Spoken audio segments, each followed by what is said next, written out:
हरिओम तत्सत। जन्म कुंडली विश्लेषण। यह सिंह लग्न की कुंडली है। सबसे पहले सूर्य से फलादेश प्रारंभ करते हैं। सूर्य इस कुंडली में लगने से लग्न के स्वामी है, सबसे मुख्य ग्रह होते हैं और सूर्य जो है वह द्वादश भाव में विराजमान है। द्वादश भाव जो होता है विदेश का होता है, जन्म स्थान से दूर का होता है। तो ऐसे लोगों की उन्नति जन्म स्थान से दूर या बाहरी स्थानों के संपर्क से होती है। शारीरिक स्वास्थ्य एवं जीवन की उन्नति में कुछ कठिनाई एवं परेशानी भी होती है, क्योंकि द्वादश भाव वैव का होता है और लग्नेश जो है द्वादश भाव में है और स्वयं से भी देखा जाए तो द्वादश भाव में ही है। तो जिसके कारण स्वास्थ्य एवं जीवन की उन्नति में कुछ कठिनाई एवं परेशानी होती है। और यहाँ से सूर्य षष्ठ भाव में दृष्टि डालते हैं, जिसके कारण शत्रु पक्ष पर प्रभाव रहता है, नौकरी इत्यादि में सफलता प्राप्त होती है। तो यहाँ सूर्य का मंत्र जाप करें, सूर्य को प्रबल करें, जिससे कि श्रेष्ठ लाभ प्राप्त हो सके। सबसे मेन बात कि अगर लग्नेश कमजोर होता है तो जीवन में चाहे कितने भी अच्छे योग हैं और उनका श्रेष्ठ लाभ प्राप्त नहीं हो पाता है। जैसे अगर किसी व्यक्ति का लग्नेश मजबूत है और यदि कोई बीमारी भी होती है तो वह जल्दी ठीक हो जाएगी, लेकिन यदि लग्नेश कमजोर है और या द्वादश भाव में छठे 8वें या 12वें भाव में लग्नेश चले गए और यदि कोई स्वास्थ्य संबंधित प्रॉब्लम भी होती है तो वह जल्दी ठीक नहीं होती है, क्योंकि मुख्य ग्रह ही लग्नेश होते हैं किसी भी कुंडली का। हालांकि सारे मुख्य हैं, सभी का अपने अपने जीवन में अपने अपने भाव के अनुसार उनका महत्व है, प्रभाव है, लेकिन लग्नेश का सबसे ज़्यादा महत्व होता है। जन्म कुंडली में सबसे पहले यह देखना जरूरी होता है कि जो लग्नेश है उनकी स्थिति कैसी है। लग्नेश कमजोर या पीड़ित इत्यादि नहीं होने चाहिए।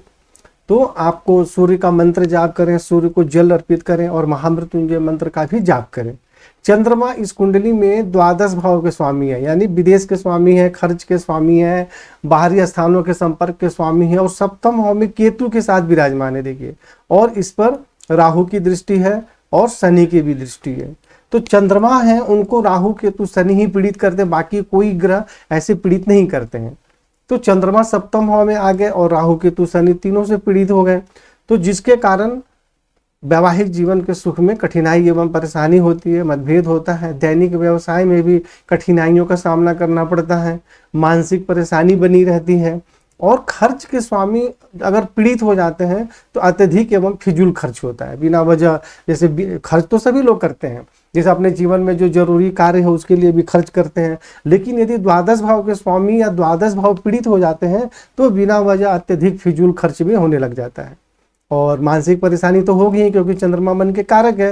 हालांकि चंद्रमा यहाँ लग्न में देख रहे हैं तो इनका प्रभाव क्या होगा कि भाई बाहरी स्थानों के संपर्क से जीवन में उन्नति होती है, परंतु जब पीड़ित है, कमजोर है, तो श्रेष्ठ लाभ कैसे प्राप्त होगा। तो इसलिए यहाँ पे चंद्रमा का मंत्र जाप करें, सफेद चंदन का तिलक लगाएं, राहु केतु शनि से संबंधित दान एवं उपाय करें।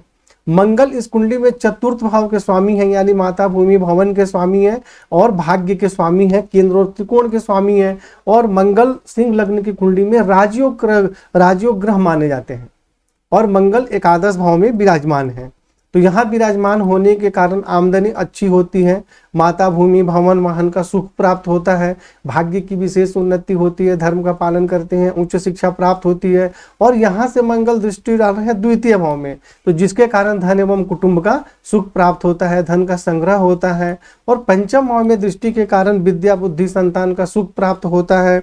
और षष्ठ भाव में दृष्टि के कारण शत्रु पक्ष पर प्रभाव रहता है, उन पर विजय प्राप्त होती है, नौकरी में सफलता प्राप्त होती है, ननिहाल पक्ष से भी सहयोग प्राप्त होता है। तो यह मैंने मंगल का अकेले का फलादेश बता दिया, लेकिन मंगल पर केतु की दृष्टि भी है।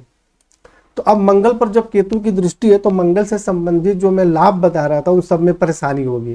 जैसे मंगल चतुर्थ भाव के स्वामी है, माता भूमि भवन के स्वामी है, तो इनके सुख में भी परेशानी होगी।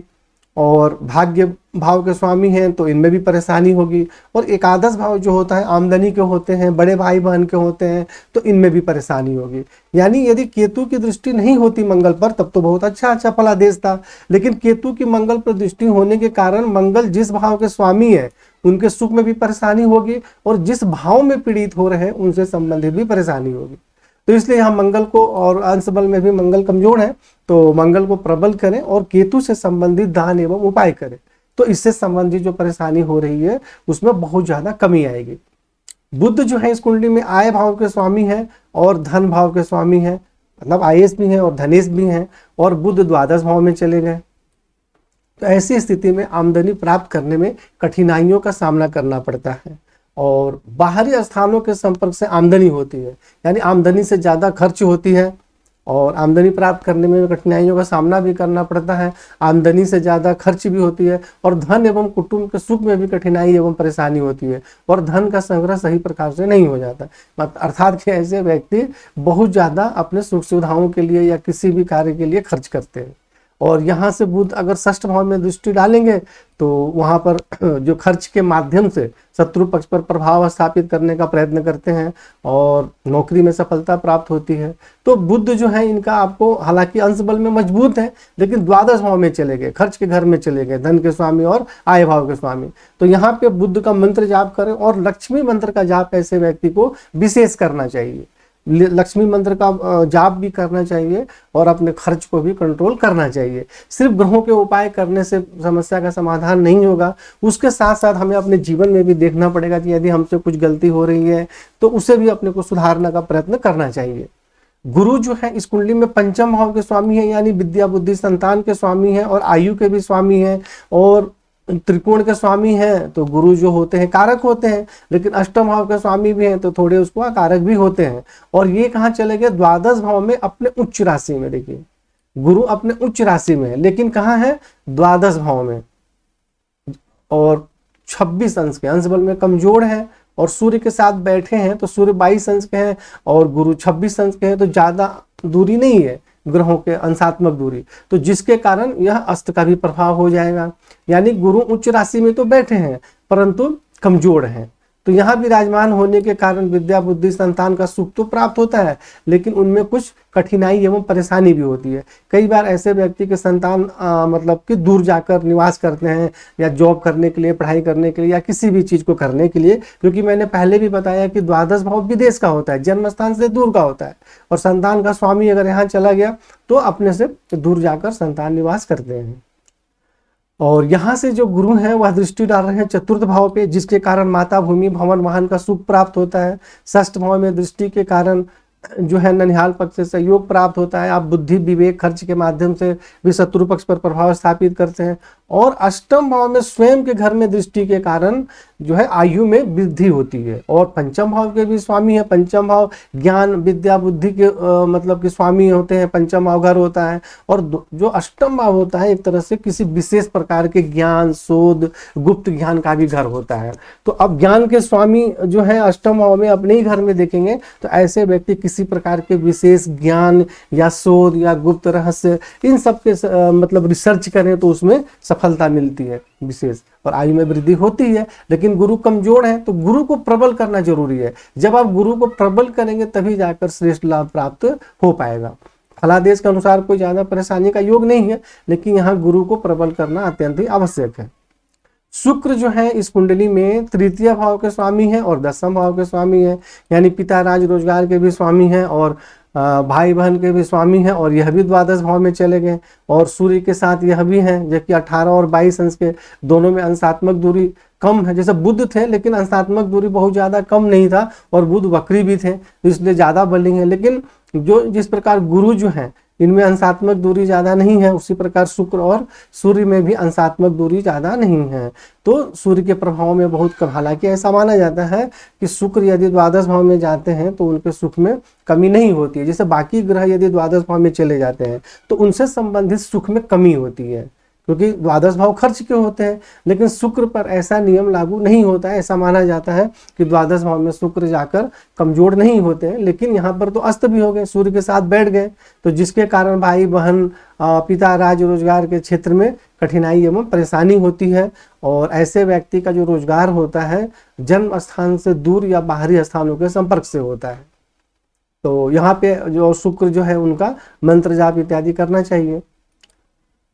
और शनि के विषय में चर्चा करते हैं तो शनि जो है इस कुंडली में षष्ठ भाव के स्वामी हैं और सप्तम भाव के भी स्वामी हैं, यानी रोग एवं शत्रु के भी स्वामी हैं और पति और वैवाहिक जीवन के स्वामी हैं, दैनिक रोजगार के स्वामी हैं और लग्न में सूर्य के घर में बैठ गए, सूर्य जब शनि में और सूर्य में प्रबल शत्रुता होती है, तो यहाँ विराजमान होने के कारण शारीरिक स्वास्थ्य, सौंदर्य एवं जीवन की उन्नति में कठिनाई एवं परेशानी होती है। आलस बना रहता है, जीवन में उन्नति धीरे धीरे होती है। और शनि राहु केतु के प्रभाव में, देखिए राहु तो शनि के साथ विराजमान है और केतु भी शनि को देख रहे हैं, तो जिसके कारण स्वास्थ्य से संबंधित बहुत ज़्यादा परेशानी होती है। और जो लग्न होता है वह हमारे पूरे शरीर का तो होता ही है, लेकिन मस्तिष्क का भी होता है, तो जिसके कारण मस्तिष्क में भी परेशानी होती है और इस ऐसे व्यक्ति को चोट इत्यादि भी लगने की संभावना रहती है। नसों से संबंधित या वायु रोग इस प्रकार की बीमारी होने की भी संभावना रहती है। यहाँ से शनि दृष्टि डाल रहे हैं तृतीय भाव में, तो जिसके कारण पराक्रम में वृद्धि होती है, भाई बहन का सुख प्राप्त होता है। और सप्तम भाव में खुद के घर में देख रहे हैं, तो अब यहाँ पे अगर खुद के घर में देख रहे हैं तो फलादेश तो अच्छा होना चाहिए, परंतु खुद के घर में चंद्रमा को देख रहे हैं। यानी जैसे आप किसी व्यक्ति को अपने घर में बुला के और उसको मारेंगे तो क्या होगा, उस घर में कलह हो जाएगा, तो जिसके कारण कि पति एवं वैवाहिक जीवन का सुख तो प्राप्त होता है, दैनिक रोजगार में सफलता भी प्राप्त होती है, लेकिन उसमें परेशानी भी चलती रहती है क्योंकि चंद्रमा पीड़ित हो रहे हैं। और यहाँ से शनि दसम भाव में दृष्टि डालेंगे, तो जिसके कारण पिता राज रोजगार के क्षेत्र में सुख सम्मान एवं सफलता भी प्राप्त होती है।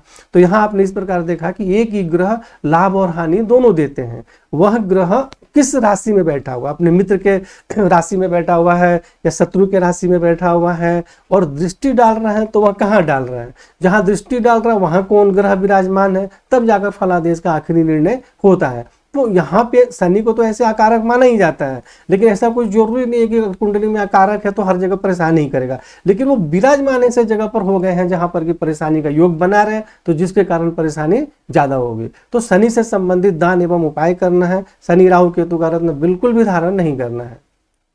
राहु जो है इस कुंडली में लग्न में विराजमान है शनि के साथ, तो वही बात, शारीरिक स्वास्थ्य, सौंदर्य, जीवन की उन्नति में कठिनाई एवं परेशानी होती है। पंचम भाव में दृष्टि के कारण विद्या बुद्धि संतान के सुख में परेशानी होती है। सप्तम भाव में दृष्टि के कारण पति एवं वैवाहिक जीवन के सुख में कठिनाई एवं परेशानी होती है, दैनिक रोजगार में भी कठिनाइयों का सामना करना पड़ता है। और नौवें भाव में दृष्टि के कारण भाग्य की उन्नति में कठिनाइयों का सामना करना पड़ता है, उच्च शिक्षा प्राप्त करने में भी परेशानी होती है और धर्म का पालन सही प्रकार से नहीं कर पाते हैं। तो राहु से संबंधित दान एवं उपाय करें। और केतु यहाँ बैठे हैं चंद्रमा के साथ सप्तम भाव में, तो जिसके कारण वैवाहिक जीवन के सुख में, दैनिक रोजगार में भी कठिनाई एवं परेशानी होती है, यूरिन से संबंधित भी परेशानी होने की संभावना रहती है। और चंद्रमा के साथ विराजमान है तो मानसिक परेशानी भी होती है। और यहाँ से जो केतु मंगल को देख रहे हैं आय भाव में, तो जिसके कारण माता, भूमि, भवन, भाग्य की उन्नति, आमदनी, बड़े भाई वंश के सुख में कठिनाई एवं परेशानी होती है। और लग्न में दृष्टि के कारण, जैसा कि मैंने अभी शनि वाले फलादेश में बताया, कि शारीरिक स्वास्थ्य एवं जीवन की उन्नति में परेशानी होती है, स्वभाव कभी कभी उग्र हो जाता है, चोट इत्यादि भी लगने की संभावना रहती है। और तृतीय भाव में दृष्टि के कारण पराक्रम में वृद्धि होती है, भाई बहन का सुख प्राप्त होता है। तो इस प्रकार आपको सभी ग्रहों का फलादेश बताए गए और आपकी कुंडली में सभी फलादेश एवं उपाय बताए गए हैं। तो आप अपनी कुंडली को भी देखें, इस वीडियो को देखें और फिर उसके साथ आप उपाय करें। नहीं समझ में आए तो फोन से चर्चा करें। हरिओम तत्सत।